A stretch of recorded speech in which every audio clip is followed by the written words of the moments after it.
Audio Jungle.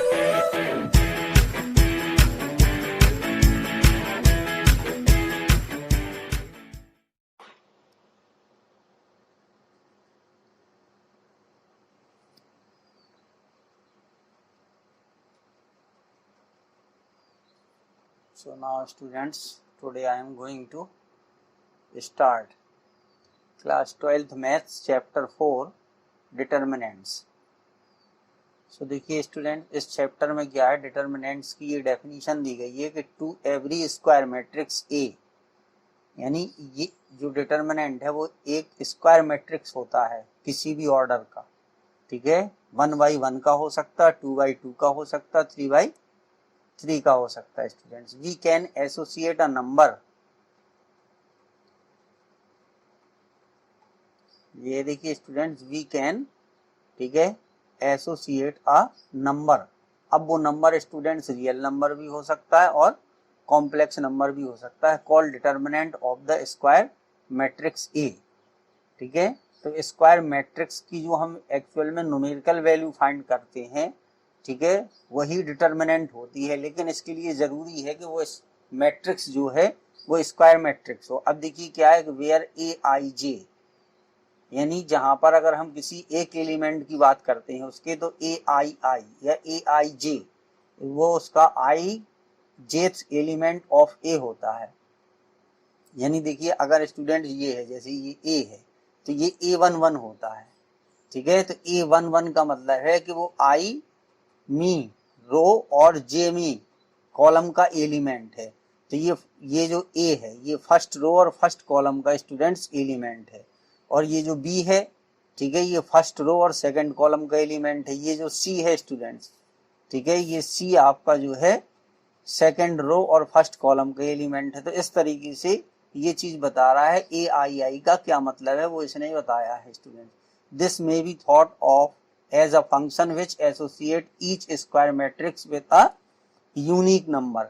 अब ये student unique number होगा, रियल हो या कॉम्प्लेक्स हो। अब यहाँ पर ये देखिए उसने और समझाया कि M is the set of square matrices, अगर एम जो है वो एक सेट हो किसका, स्क्वायर मैट्रिक्स का, और के is the set of numbers, और के जो है अगर वो सेट ऑफ नंबर्स है, यानी अगर हम यहाँ पर देखिए एम है, स्क्वायर मैट्रिक का कोई सेट लेते हैं, ठीक है, तो फंक्शन हमें एक नंबर फाइंड होगा। ये के का मतलब है फंक्शन क्या होगा, एक नंबर फाइंड होगा, वो रियल भी हो सकता है और कॉम्प्लेक्स भी हो सकता है। अब देखिए उसने बताया कि defined by F A is equal to K where A belongs to M and K belongs to K, then F A is called the determinant of ए।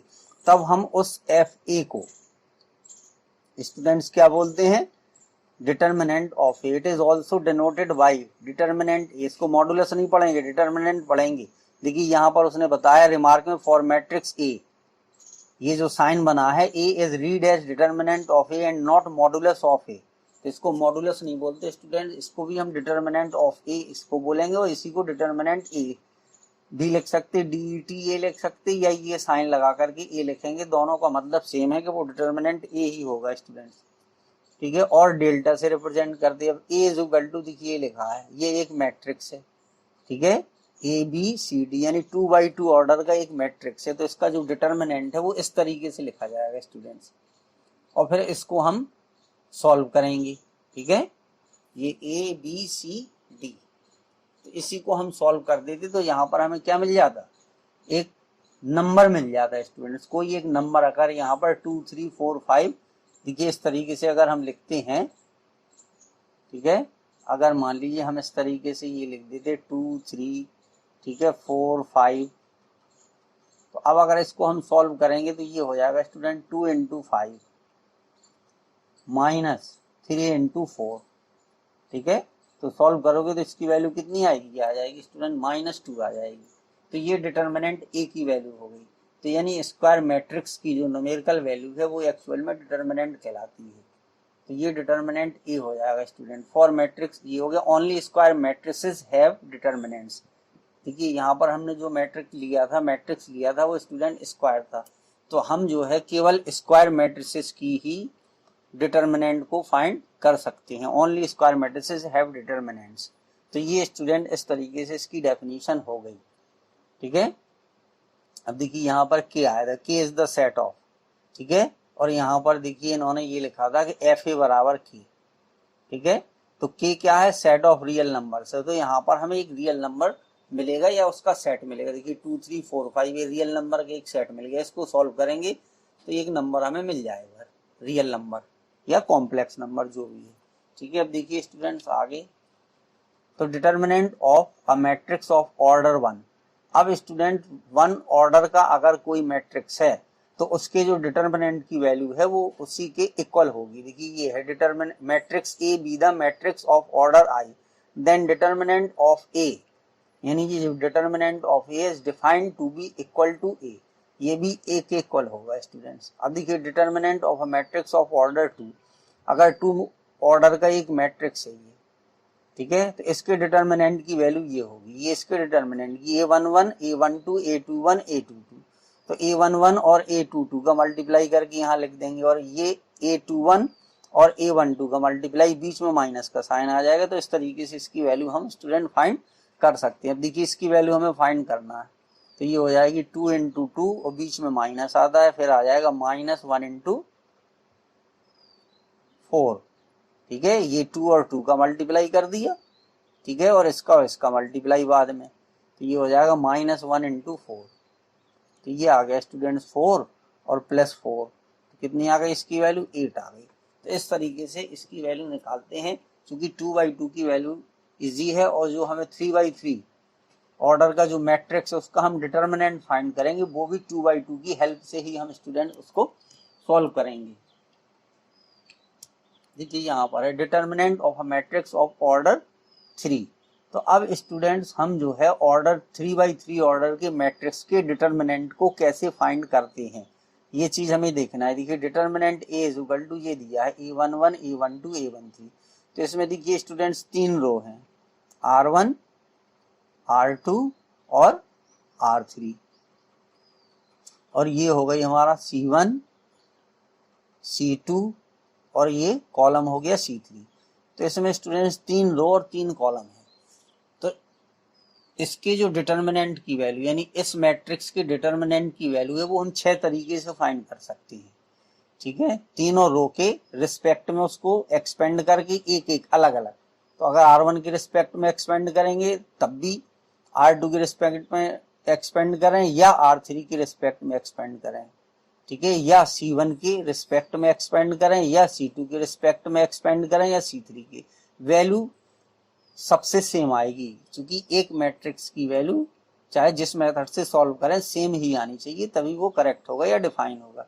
अब देखिए स्टूडेंट इसमें क्या कह रहा है, ये जो कि determinant of a matrix of order 3 can be determined by expressing it in terms of second order determinants, यानी हम सेकंड ऑर्डर के डिटर्मिनेंट की हेल्प से इसको सॉल्व करेंगे।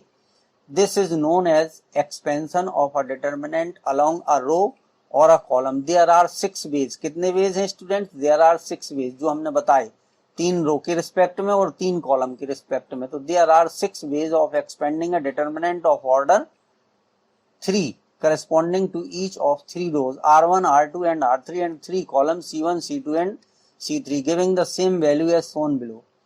अब ये स्टूडेंट्स दिया गया एक मैट्रिक्स है, ये इसका डिटर्मिनेंट है, ये देखिए ये मैट्रिक्स है आपका और इसका ये डिटर्मिनेंट है। तो अब इसको किस तरीके से हम सॉल्व करेंगे, चलिए देखते हैं एक एग्जाम्पल से। ये स्टूडेंट्स एक एग्जाम्पल दिया है, ठीक है, तो अब देखिए इसको हम जो है एक्सपेंड करेंगे, ठीक है, इसको हमें सॉल्व करना है। अब देखिए हम इसको एक्सपेंड करें, अगर एक्सपेंडिंग अलोंग R1, ठीक है। अब इसमें स्टूडेंट देखिए एक चीज और बताई गई कि रिमार्क दिया गया है कि for easier calculation we shall expand the determinant along that row or column which contains maximum number of 0। ये अभी आपकी समझ में आ जाएगा, अभी हम बताएंगे। और while expanding instead of multiplying by -1 की power I plus j we can multiply by +1 और -1। अब इसमें होता क्या है स्टूडेंट, ये देखिए जो इस तरीके से ये A11 है, A12 है और ये A13 है। अब स्टूडेंट किसकी वैल्यू प्लस में होगी, किसकी माइनस में होगी। अब देखिए अगर हम -1 की पावर i प्लस जे करें, इसका मतलब क्या है स्टूडेंट, देखिए अगर हमें a11 फाइंड करना है, ठीक है, चलिए हम यहाँ बताते हैं। अगर हमें देखिए a11 फाइंड करना है तो इसका मतलब है -1 की पावर i की वैल्यू भी 1 है और j की वैल्यू भी 1 है, तो -1 की पावर 2, तो इसकी वैल्यू कितनी आ गई, 1 आ गई। बाकी उसको कैलकुलेट करने पे जो आएगा वो यहाँ पर लिख देंगे। फिर इसी तरीके से a12, तो अगर स्टूडेंट इनका सम, ये जो नीचे i और j लिखा है, अगर इनका सम ऑड है यानी 3 है तो इसकी वैल्यू माइनस में आएगी, जो भी आएगी, ये मतलब है इसका, ठीक है। तो इसके अकॉर्डिंग अगर हम चलें स्टूडेंट, देखिए तो ये वैल्यू प्लस में होती, ये माइनस में, ये प्लस में, एक अल्टरनेट क्रम में चले जाइए। प्लस के बाद क्या होता, माइनस, माइनस के बाद प्लस।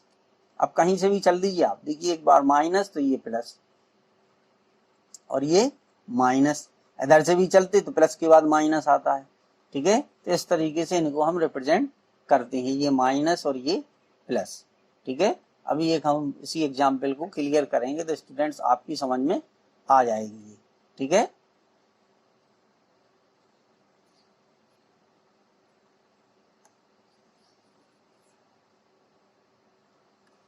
अब देखिए एक्सपेंडिंग अलोंग R1 हमें एक्सपेंड करना है, तो देखिए R1 में कौन कौन से एलिमेंट, ये हमारी R1 है, ठीक है, एक्सपेंडिंग अलोंग R1, ठीक है। तो R1 में कौन कौन से एलिमेंट है स्टूडेंट, यहाँ ध्यान से देख लीजिए।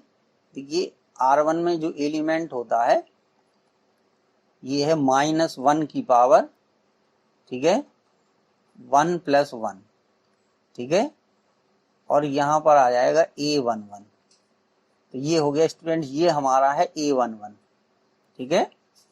और यहाँ पर अब a11 का ये एलिमेंट है, तो इसके सामने की जो रो है उसको रिमूव कर दीजिए, जो कॉलम है उसको रिमूव कर देंगे, तो ये इतने रिमूव हो गए, तो बचा क्या स्टूडेंट, देखिए 3 0 1 0, ये, ठीक है। फिर इसके बाद यहाँ पे प्लस और -1 की पावर, अब देखिए हमें इस 2 के लिए करेंगे, 1 वाला हमारा, ठीक है। अब देखिए हम करेंगे किसके लिए, 2 के लिए, इस वाले एलिमेंट के लिए, ठीक है। ये a12 होता है, तो यहाँ पे -1 की पावर 3 आ जाएगी। अब इसके सामने ये कॉलम हटा दीजिए, इसके सामने की रो हटा दीजिए, तो बचा क्या, देखिए -1 4 और ये बचा 0 0, ठीक है। फिर इसके बाद जो है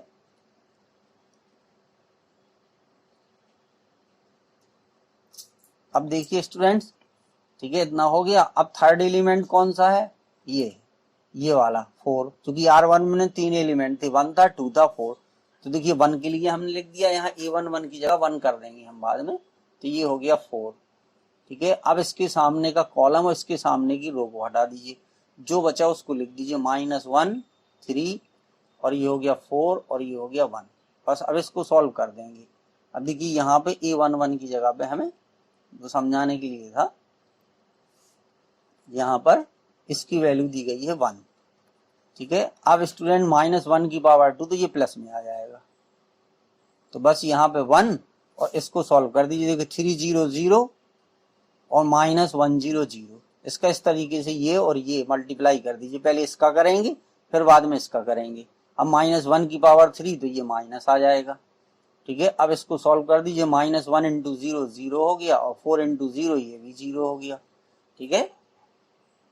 फिर इसके बाद यहाँ पर भी लिखना था स्टूडेंट्स हमें, ये -1 की पावर, ये लिखना हम भूल गए, ठीक है। -1 की पावर ये क्या है, 1 1 1 2 1 3, ठीक है। तो यहाँ -1 की पावर आ जाएगा 4, तो -1 की पावर 4 वो प्लस में होता है, तो ये आ जाएगा 4 और -1 -12, ठीक है। तो ये आ गया स्टूडेंट की 0 -0 और ये हो गया 13 छक्को 52 यानी -52, तो इसकी जो वैल्यू आ गई वो कितनी आ गई, -52 आ गई, ठीक है।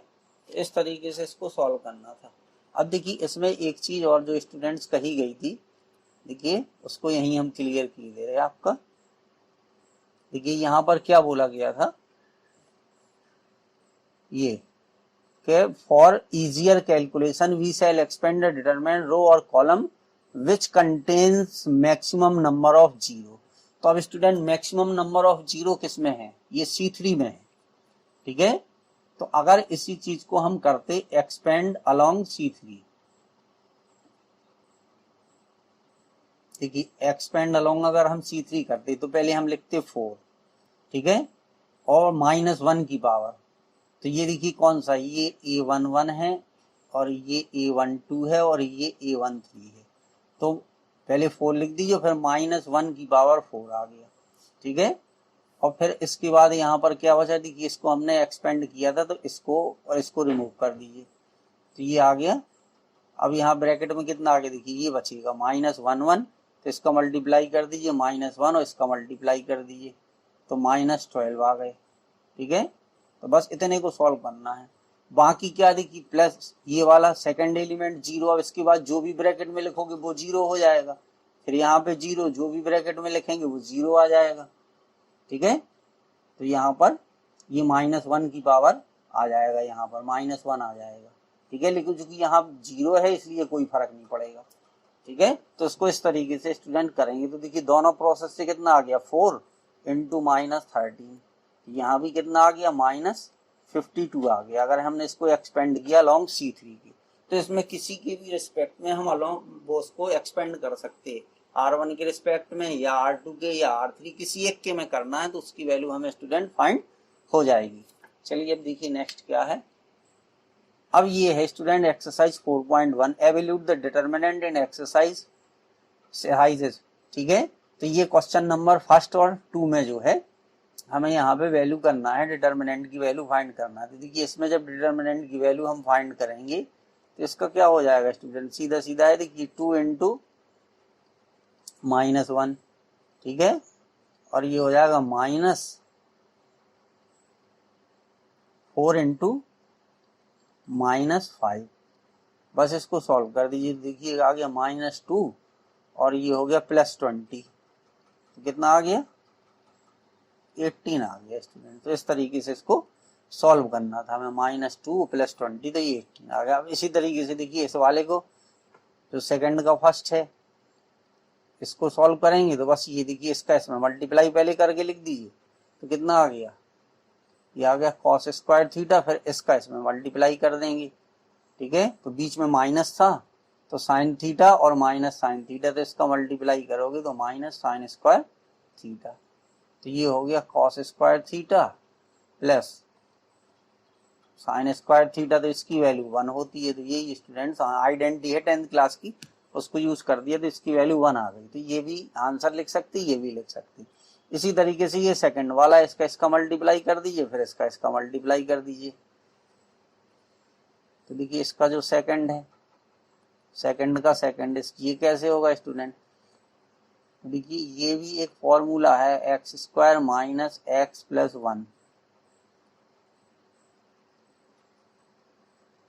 और ये दिया है, और ये दिया गया स्टूडेंट्स कितना, x प्लस 1, फिर माइनस x माइनस 1, और यहाँ पर आ जाएगा x प्लस 1, ठीक है। अब यहाँ से देखिए स्टूडेंट इन दोनों में से x प्लस 1 कॉमन है, बाकी सॉल्व करने का तरीका वही है जो हम जिसको जैसे सॉल्व करते थे। यहाँ कितना आ गया, x² माइनस x प्लस 1, ठीक है, x प्लस 1 निकल गया, तो इतना ये बचा। अब इस माइनस का अंदर मल्टीप्लाई करके लिख दीजिए, ये आ गया माइनस x प्लस 1, ठीक है। तो बस ये आ गया x प्लस 1 और x² माइनस 2x प्लस 2, बस अब इसका मल्टीप्लाई करो या ना करो, यही आंसर हो गया। तो इस तरीके से करना। अब ये स्टूडेंट थर्ड और फोर्थ कैसे क्वेश्चन है, देखिए इसको हम जनरली भी कर सकते हैं या इसके लिए एक फॉर्मूला होता है स्टूडेंट्स, थर्ड और फोर्थ के लिए एक फॉर्मूला होता है। ये फॉर्मूला होता है कि determinant KA equal to k की power n into determinant A। तो n जो है वेयर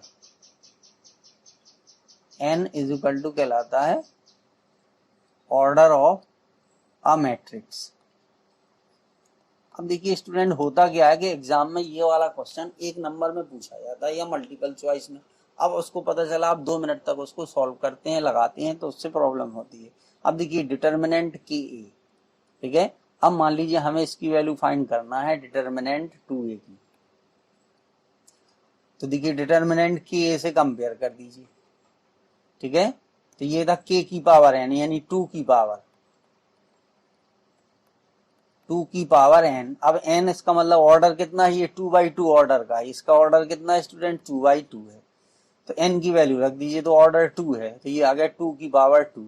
और डिटर्मिनेंट a, तो डिटर्मिनेंट 2a इक्वल टू कितना हो गया, 4 इंटू डिटर्मिनेंट a। ये आ गई इसकी वैल्यू। अब उसको सॉल्व करके भी आप कर सकते हैं, बिना सॉल्व किए भी उसको कर सकती हो स्टूडेंट्स, ठीक है। उससे ज्यादा फर्क नहीं पड़ेगा।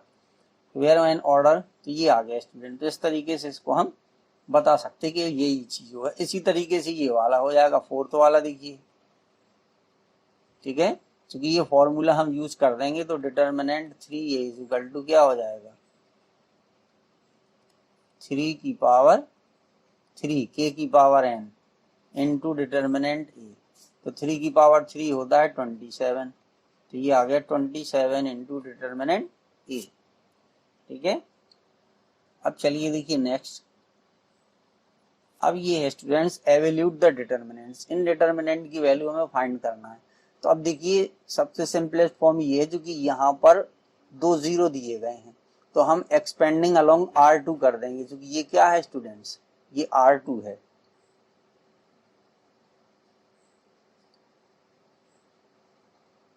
ये हो जाएगा एक्सपेंडिंग अलोंग R2। R2 के रिस्पेक्ट में हम इसको एक्सपेंड कर देंगे स्टूडेंट। तो देखिए R2 के रिस्पेक्ट में जब हम इसको, तो ये देखिए ये प्लस के बाद ये माइनस का आएगा, यहाँ पर ये हो जाएगा, ये माइनस का होगा, ये प्लस का होगा, और ये माइनस का होगा, ठीक है। तो देखिए सबसे पहले हमें ये साइन लगाना माइनस, ठीक है, क्योंकि हम उसको वो करते थे ना -1 की पावर। अब इसके बाद जो है यहाँ पर देखिए, भले ही कर रहे हैं लेकिन हम लॉजिक से कर रहे हैं। पहले इसके लिए हम करेंगे, पहले इस जीरो के लिए करेंगे, इस जीरो के लिए। तो इसके सामने ये रो है, ये कॉलम है, जो बचेगा उसको लिख देंगे -1 -5 -2 और 0। ये आ गया स्टूडेंट। फिर इसके बाद ये वाला जीरो है, देखिए ये जीरो है, ठीक है। तो ये प्लस का आएगा साइन, यहाँ पर 0। फिर इसके बाद इस वाले जीरो के लिए ये, ठीक है, ये वाली रो इतनी, और ये कॉलम ये रिमूव हो जाएगा, ये वाला। अब जो बचेगा, यहाँ पे बचा 3, यहाँ पर बचा -2, यहाँ पर बचा 3, और यहाँ पर बचा 0, ठीक है। अब इसके बाद चूंकि हम एक्सपेंड अलोंग R2 कर रहे थे, अब बचा माइनस, ठीक है। तो ये था कि माइनस प्लस माइनस, तो ये माइनस और माइनस का 1 पहले से दिया वहां पर, ठीक है। फिर इसके लिए ये वाली रो और ये वाला कॉलम तो दिया आएगा 3 5, ठीक है, 3। अच्छा इसके लिए ले रहे थे हम, ठीक है, थर्ड वाले एलिमेंट के लिए, तो 3 -1, सॉरी,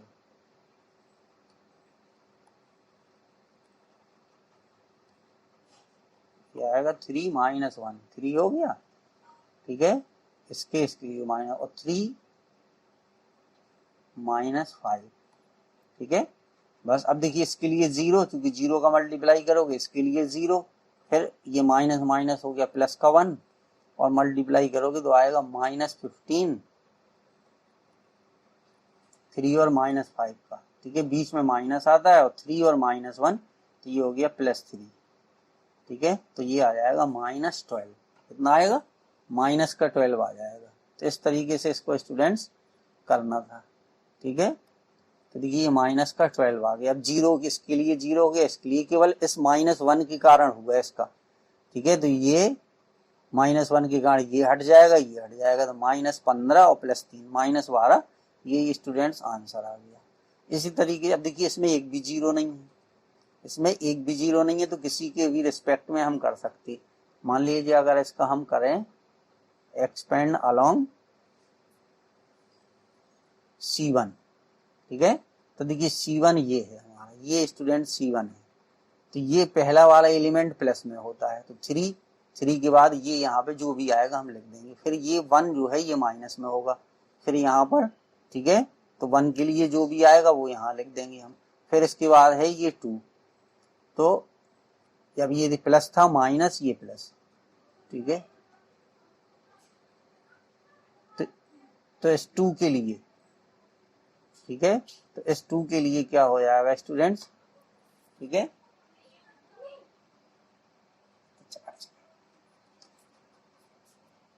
तो S2 के लिए स्टूडेंट्स जो हो जाएगा, ठीक है, जो भी आ जाएगा वो यहां पर लिख देंगे। अब देखिए 3 के लिए क्या हो गया, अब इस 3 के लिए यहाँ आएगा 1 3 और -2 1, ठीक है। फिर इसके बाद यहाँ पर इस 1 के लिए स्टूडेंट, इस 1 के लिए देखिए ये रो और ये कॉलम जो है ये हट जाएगा, ये कॉलम हमेशा हटेगा स्टूडेंट। अब इसके लिए लेंगे तो यहाँ पर आएगा -4 5, ठीक है, और यहाँ पर बचा 3 और 1, ठीक है। अब बात करेंगे हम इस थर्ड एलिमेंट की, इसके लिए ये कॉलम तो ये हटेगा, अब ये चीजें तो -4 5, देखिए -4 5 और 1 और -2, ठीक है, तो ये आ गया। अब बस इसको स्टूडेंट सॉल्व कर देंगे, इसको हम सॉल्व कर देंगे। अब तो देखिए 3, अब इसको सॉल्व करोगे तो 1 + 6 आ जाएगा, ठीक है, और यहाँ पर माइनस, तो -4 और -15, -4 -15, ठीक है, और यहाँ पर ये हो गया स्टूडेंट 2, और इसके लिए कितना आएगा 8 -5, ये हो गया। अब इसको सॉल्व कर दीजिए, देखिए 7 ये हो गया, 3 हो गया, 7 3 या 21, 15 4 19, माइनस माइनस प्लस हो गया, ठीक है। और 8 में से 5 गया, कितने स्टूडेंट्स बचे, 3 3 दूनी 6, ठीक है। बस इसको 1906 25 और 21, ठीक है, 25 1 26 और 20 46, 5 और 1 6 और 2 और 2 4, तो ये आ गया 46 इस क्वेश्चन का आंसर।